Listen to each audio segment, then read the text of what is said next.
Acho que falaram antes de mim bastante, né? Queria começar dizendo que eu nem teria muito para falar, mas como boa aluna do Moacir Palmeira, eu tenho que fazer uma leitura crítica do texto.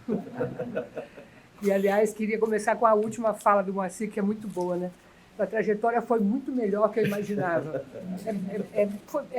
Foi bom esse corte. Parabéns. Parabéns, Carlinhos, parabéns, Sérgio. Eu acho que a gente começa bem emocionada, mas percebendo, dando parabéns ao Pepe Gás por essa retomada, aos antropólogos mais antigos e mais jovens que estão aqui levando esse programa para frente.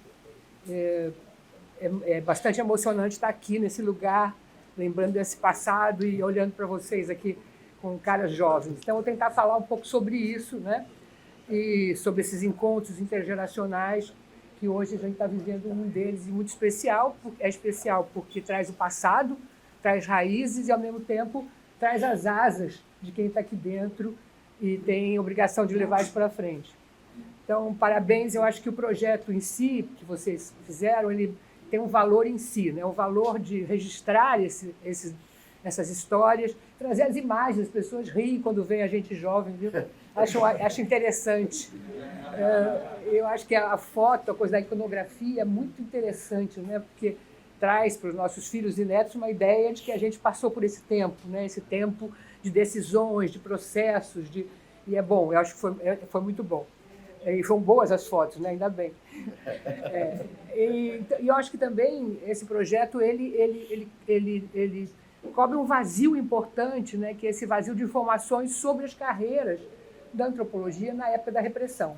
Então, isso aí tem um valor muito importante, porque, como eu disse, contei para quem estava aqui já na homenagem ao Moacir, nós que entramos em 73, que fomos justamente dessa turma, após o momento que o exame não pôde ser em julho, teve que ser depois, porque o programa estava sem fundos. Então, a gente chamava a nossa convivência aqui dentro como Jardim dos Fins Incontini, né? Que era um filme do De Sica que tinha saído nos anos 70 e que mostrava uma família judaica rica que estava ocorrendo o nazismo, etc. e tal, e eles estavam ali como se a vida deles não tivesse mudado. E para a gente que vivia uma repressão muito forte naquele momento, ter um curso de sociedades camponesas como a Ciri e Otávio, onde a gente lia Lenin, ainda que fosse criticamente, né? Era uma coisa fora do que estava acontecendo no Rio de Janeiro. Então, a gente vinha com aqueles textos para cá, entendeu? Aí o Otávio teve uma das vezes que ele fez uma coisa bem interessante com a gente, ele pegou, leu um trecho do Lenin e disse assim, agora adivinhe que autor é esse? A gente não acertava, porque... Entendeu? Não tinha acertado, porque era justamente uma leitura crítica da leitura usual do Lenin, que a gente fazia aqui. Então, era o Jardim dos Fins Incontini nesse sentido, né? No sentido da gente poder viver dentro daqui, e aqui tinha o Jardim das Princesas, que era um lugar muito especial para a gente pensar nisso, onde a gente podia viver alguma coisa que lá fora estava pegando fogo, até aqui dentro, como o Sérgio contou, das relações e tal. Então, eu acho que é um projeto muito importante, entendeu? Ele tem uma força, ele vai ultrapassar conjunturas. Então, vocês estão super de parabéns. Inclusive, aqui uma cooperação intergeracional interessante também, né? Entre Carlinhos e Sérgio.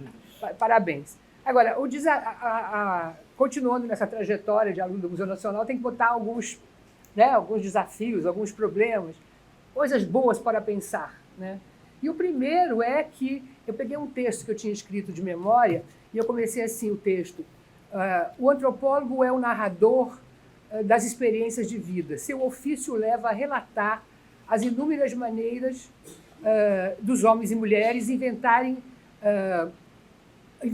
para viver as suas vidas, né? Então, primeiro, homens e mulheres, nem podia botar mais agora, tinha que botar um pouco mais amplo, né? Mas é um texto de época também. E aí eu fiquei pensando, como é que deve ter sido difícil para vocês, que têm uma formação antropológica, que já leram 1000 vezes a ilusão biográfica do Bourdieu, que já leram 1000 vezes o Pollack dizendo que existe disputa de memórias, conseguirem colher essas memórias e colher de uma maneira que não fosse idealização do passado, né? Eu acho que vocês conseguiram isso e vou dizer aonde eu acho que conseguiram, né? Eu acho que conseguiram quando mostram, por exemplo, que são 5 trajetórias que mostram como tornar-se antropólogo, né? Ninguém está dizendo que foi antropólogo desde criancinha. Isso, para mim, já é uma coisa muito importante, porque mostra aquela ideia que o Bourdieu critica, daquela sucessão de fatos. Ao contrário, os 5 depoimentos mostram acasos, onde a França e a PUC têm um papel importantíssimo. Ou seja, existem relações de classe presentes nesse começo da antropologia, e isso não está escondido, porque é França e PUC. A outra geração que vai mais para a UFRJ, não vou falar sobre isso agora. Mas, de qualquer forma, mostra casos, né? Por exemplo, eu me lembro, o Machado contava muito isso, e era uma coisa muito boa quando ele contava, que ele resolveu fazer ciências sociais quando ele estava jogando vôlei com o Otávio na praia de Copacabana, né? Que é um acaso que acontece na vida da gente, esses acasos que você tem que trabalhar com eles, valorizá-los, mas não é ser antropólogo desde criancinha.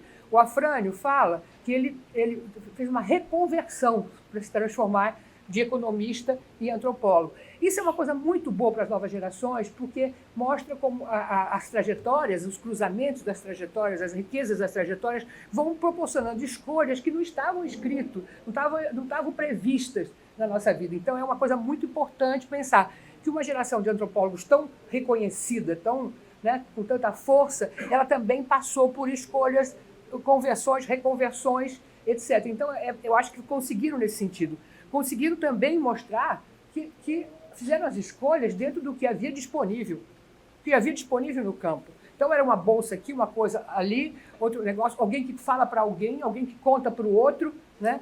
Então, é uma coisa assim, muito interessante a gente chamar atenção para esse lado, para que fazer com que esses vídeos e essa história ela seja cheia de humanidade também, ela seja cheia sejam trajetórias mesmo, né? Não sejam apenas você colocar trajetórias com as suas nuances, e não apenas uma coisa de celebração.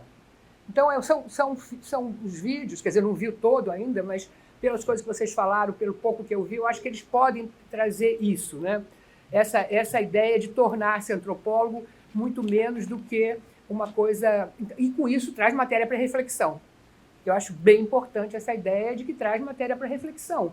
Faz com que as pessoas queiram saber mais dessa época, desse tempo do campo intelectual se formando, das relações entre o Museu Nacional e o USP, por exemplo, que eram outros recortes que estavam em jogo. As disputas não estão ali apresentadas pelos entrevistados, mas elas estão ali quando os entrevistados contam que condições eles trabalharam e se transformaram em antropólogos. Então, eu acho uma coisa bem legal. Outra coisa importante é que não fala em linhagens também de uma maneira como uma adesão total a certos ícones da antropologia. A ideia de linhagens aqui está muito, muito, muito, como é que eu vou dizer, entremeada em afetos. Isso eu acho outro lado muito importante, como é que se conseguiu colocar os grupos, né? Então, é Otávio e Moacir, desde a PUC, né? Desde esse momento, é Zé Sérgio e Afrânio desde o CAP, e o João, que não teve companheiro aqui, botou logo 2. Né? Já trouxe o Thierry e o Alfredo. Então, tem uma coisa muito importante também, que é preciso a gente não separar tanto, entendeu? A nossa vida, nossas escolhas acadêmicas também, com os afetos que a gente constrói no tempo. Né? Então, eu acho que foi outra forma também que eu acho bem interessante que o vídeo traga essas questões, né? Traga essa matéria-prima. E depois, assim, agora tem também uma coisa que a gente pode falar, que são as contribuições específicas da disciplina. Eu acho que aí os entrevistados também falaram sobre isso. E há questões da disciplina, que a gente já sabe, a crítica do colonialismo, etc., não vou repetir isso aqui, né? O próprio Otávio fala que não gostava tanto da antropologia cultural, gostava mais da social, desde que encontrou com o Roberto Cardoso de Oliveira, mas eu acho que tem questões da disciplina que são contribuições muito específicas que estão presentes hoje, que continuam presentes, que é muito importante. O debate na USP ainda era, nesse momento, com a Eunice Duran e com a Ruth Cardoso, entre observação participante e participação observante. Então, isso deu um grande debate, né? A coisa do envolvimento, até que ponto o envolvimento prejudicava a objetivação, até que ponto o envolvimento para estudar os movimentos sociais urbanos, que são dos anos 70, né? Então, a grande questão era essa. E os 5 depoimentos mostram que essa não era uma questão. Essa não era uma questão, porque, na verdade, o engajamento ele vem junto com a produção de conhecimento. Isso é uma coisa que é uma contribuição que demora muito para chegar, para ser reconhecida, para ser legitimada. A ideia da objetividade era separar justamente a observação participante da participação observante. Né? Era mostrar os percalços, as dificuldades do método quando você se envolvia com o seu objeto de estudo. E aqui todo mundo declara claramente que se envolvia mesmo, foi lá e fez, aconteceu, na assessoria sindical, assessoria sindical, na pastoral operária, no movimento operário e tudo isso sendo colocado. Então, eu acho que isso é muito importante. Outra contribuição que eu acho importante é a coisa da diversidade mesmo, né? Por quê? Porque quando se vai a campo, vai buscar essa questão de como é que você pode produzir conhecimento, tendo o envolvimento, tendo momentos separados, vendo as regras do campo e vendo as formas de poder fazer o envolvimento, você também coloca a questão da diversidade e percebe, quebra com a questão da homogeneização. Né? Porque havia trabalho sobre o movimento operário, havia trabalho sobre o movimento camponês, etc. Mas quando você vai a campo com essa ideia, você vê coisas que você não viria de uma outra ótica, né? de uma ótica que não tivesse também o envolvimento. Você vê relações de poder, vê disputas, sabe quando tem que se calar, sabe quando tem que falar. E aí você tem uma série de coisas que vão acontecendo que são muito importantes. Né? Então, há uma contribuição específica, né? Que acho que é o João que fala, queriam conscientizar, né? Então, se trocar a conscientização, a ideia de conscientização, aquela que leva, né, pela ideia de escuta, é também uma contribuição específica da disciplina. Né?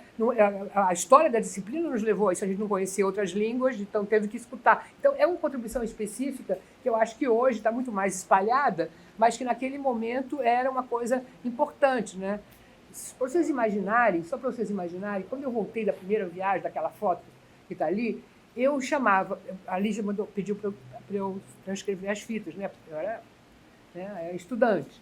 Então, eu tinha que transcrever as fitas. Aí, escondido da Lígia, depois acho que eu contei para ela, eu chamava um grupinho de amigos para tomar um café e ouvir as fitas.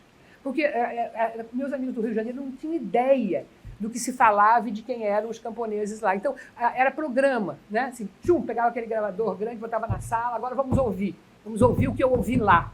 Né? Então, essa coisa de você poder deslocar da conscientização para a escuta, eu acho que também é uma contribuição da disciplina que está muito forte no texto, né? Está muito forte nos depoimentos e na forma que vocês colocaram. E fora do eixo Rio-São Paulo, que é outra questão importante também. Fora do eixo Rio-São Paulo e pensando o local com presença do nacional e do global, e não pensando o local como uma coisa isolada do mundo, né? Que é um pouco o que talvez o Otávio tenha falado quando ele falou da antropologia cultural. É como a gente via a antropologia cultural naquele momento, que eram os estudos localizados, mas sem relação com o que estava acontecendo no país e no mundo. Então, acho que os depoimentos trazem um pouco essa ideia e trazem uma coisa que eu acho bem importante também, que possibilitam a gente fazer uma linha entre o passado com a pergunta de onde você está falando para a questão do lugar de fala hoje. Eu acho muito importante, né? Porque aí você tem justamente uma ideia de onde você está falando, já localizava quem estava falando, de onde estava falando, já localizava os problemas, né? E com isso hoje você tem a questão do lugar de fala, com todas as suas complicações, né? Porque também, de novo, a gente vai ter disputa sobre essa expressão lugar de fala, mas ela tem uma certa continuidade nesse sentido entre a conscientização e a escuta e novas vozes que estão presentes. Então, eu acho que, terminando já, eu diria o seguinte, esses esses vídeos, né, essa produção, ela também pode nos ajudar a desnaturalizar as escolhas políticas que foram feitas por esse grupo após a democratização. Né? Porque se nesse momento que juntou muito, foi a ditadura militar, nós tivemos um outro momento, houveram outras escolhas teóricas e políticas. E é preciso pensar também nisso, pensar como é que o afeto, inclusive, suplanta muitas das divergências que houveram no Museu Nacional. Né? Então, eu acho que é uma coisa importante a gente chamar a atenção também da bifurcação dos caminhos, de um campo de possibilidades que se abriu politicamente, que se abriu depois. Né? Eu, por exemplo, reencontrei com o Otávio no estudo da religião, depois que Otávio se converteu ao luteranismo, ele começou a ficar interessado em perceber o lugar da religião. Então, foi um reencontro, depois no Isère, tivemos um outro reencontro, a parte da questão da religião. Assim como continuava, como Moacir, por exemplo, ainda discutindo a questão do movimento sindical rural, né? E com a Lígia também, que foi minha orientadora de mestrado. Então, eu acho assim, quando então, isso é muito importante, a gente pensar que temos que desnaturalizar também as escolhas que foram feitas depois e pensar como é que uma instituição deve e pode conviver com a diversidade. Isso não pode ser apenas para fora, tem que ser para uma instituição, como é que ela pode conviver com a diversidade, como ela pode se construir e perguntar o que podemos fazer juntos. Eu acho que isso também é uma coisa que eu pensei muito vendo essas questões. E, por fim, eu acho que a contribuição de vocês também nos ajuda a pensar a historicidade da disciplina. Pensar a disciplina historicamente. Acho que nós temos que fazer isso. A gente não pode dizer a antropologia é. A antropologia muda, e muda de acordo com a sociedade. Então, nós temos hoje, por exemplo, nós somos apenas antropólogos do nosso tempo. Somos antropólogos do nosso tempo. O que eu quero dizer com isso é que hoje nós temos obrigação de aprender com os jovens que estão se transformando em antropólogos. O João fala que ele tem um aluno, não sei se ele está aqui, o aluno do João Ticuna, né? Assim como nós temos jovens que estão aqui, que vieram do movimento, que vieram das cotas, do movimento antirracial, etc. Então, com isso, eu acho que nós temos que, na verdade, aprender com os jovens que estão se tornando antropólogos hoje. E as tecnologias de informação, embora nos ajudem a fazer uma coisa dessa, elas também ajudaram a fazer antropólogos de outra forma, inclusive em termos de técnicas e métodos de pesquisa, né, que se mudaram dessa forma. Então, nós temos que pensar e apostar, né, talvez porque eu trabalho com juventude, então isso é uma coisa muito importante para mim. Então, indagar, né, indagar como é que os jovens antropólogos de hoje estão fazendo as suas conversões à antropologia, né, aí estão reconstruindo as regras de produção de conhecimento antropológico, né? E também responder às questões polêmicas do seu tempo. Porque assim como na história do PPGás nós tivemos questões polêmicas, escolhas políticas e teóricas, hoje também a antropologia se faz num campo de disputas, né? No sentido de disputa aqui, no sentido de diversidade, né? Em termos de responder às questões polêmicas do tempo de hoje. Então era isso que eu queria dizer, assim, com muito gosto, embora tenha ficado meio nervosa, mas é isso que eu queria dizer. Parabéns pelo trabalho e parabéns pelo PPGás, tá? E para os novos antropólogos.